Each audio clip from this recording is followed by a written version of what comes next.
আসসালামু আলাইকুম। আমি আছি প্রজেক্ট নতুন ব্লগ নিয়ে। তো অনেকদিন ধরে আমি ব্লগ ছাড়িনি, কারণ টাইম পাইনি বলে।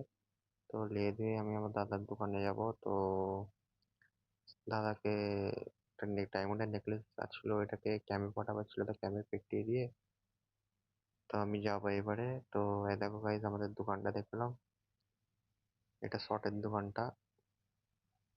তারপরে দাদা আসবার টাইমে আমাকে বলেছিল চা আনতে, তো চাটা এনেই শরীফুলদার কাছে যাব। দাদা সেই টাইমে আইপিএল দেখছে, দেখো দাদার ল্যাপটপে।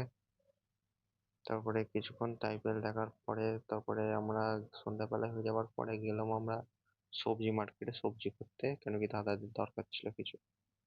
দাদা আলু টালু নিয়ে তারপর এলো। অনেক